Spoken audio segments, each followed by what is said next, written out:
ബെത്ലഹേമിലേക്കുള്ള യാത്രയുടെ 15-ാം ദിവസം ക്രിസ്തുമസിൻ്റെ യാത്രകളെ ധ്യാനിക്കാം.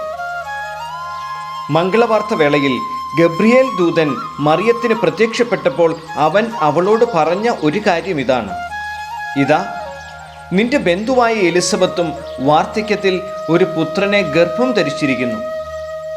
വന്ധ്യ എന്ന് പറഞ്ഞ അവൾക്ക് ഇത് 6-ാം മാസമാണ്. എന്തെന്നാൽ ദൈവത്തിനൊന്നും അസാധ്യമല്ല.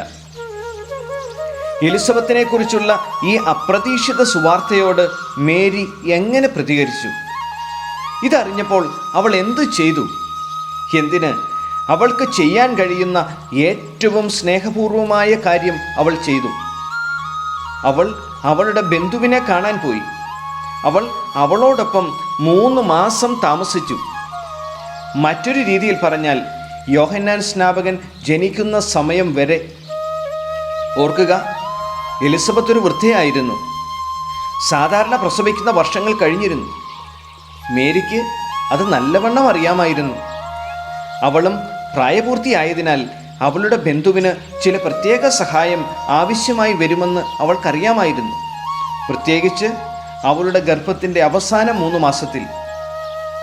അതുകൊണ്ടാണ് അവൾ എലിസബത്തിൻ്റെയും സക്രിയയുടെയും വീട്ടിലേക്ക് തിടുക്കത്തിൽ പോയി എന്ന് ബൈബിൾ പറയുന്നത്. ഈശോയുടെ അമ്മയാകാനുള്ള മംഗളവാർത്ത ലഭിച്ച മറിയം ഈശോയുടെ മുന്നോടിയായ സ്നാപകൻ്റെ അമ്മയാകുവാൻ ഭാഗ്യം ലഭിച്ച എലിസബത്തിൻ്റെ അടുത്തേക്ക് ശുശ്രൂഷാ മനോഭാവത്തോടെ നടന്നു.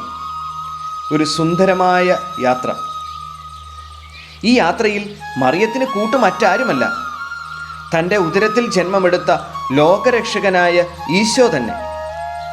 ഈശോയെ ഉദരത്തിൽ വഹിച്ചുകൊണ്ടുള്ള ഈ യാത്രയ്ക്ക് ഒരു ദൈവിക മാനം ലഭിക്കുന്നത് സഹായം ആവശ്യമുള്ള സമയത്ത് എലിസബത്തിൻ്റെ പക്കൽ എത്തിച്ചേർന്നു എന്നുള്ളതാണ്.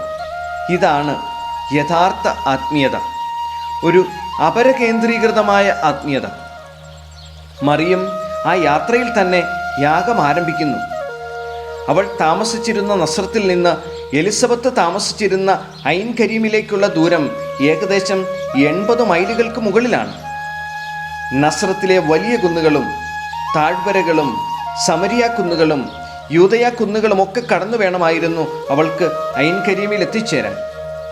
എലിസബത്തിനോടുള്ള മേരിയുടെ സ്നേഹം പോലെ തന്നെ യഥാർത്ഥ സ്നേഹം ആത്മത്യാഗപരമാണ്. നമ്മൾ സ്നേഹിക്കുന്നത് കൊണ്ട് മാത്രമല്ല, മറിച്ച് സ്നേഹം കൂടിപ്പോയതിൻ്റെ പേരിൽ വേണ്ടെന്ന് വയ്ക്കുന്ന ചില ഇഷ്ടങ്ങളുണ്ട്. ഈ ഇഷ്ടങ്ങളെ ചങ്കോട് ചേർത്ത് യാത്ര ചെയ്യുക. അപ്പോൾ നമ്മളുടെ യാത്ര മേരിയോടൊപ്പം ബെത്ലഹേമിൽ എത്തുക തന്നെ ചെയ്യും. തീർച്ച.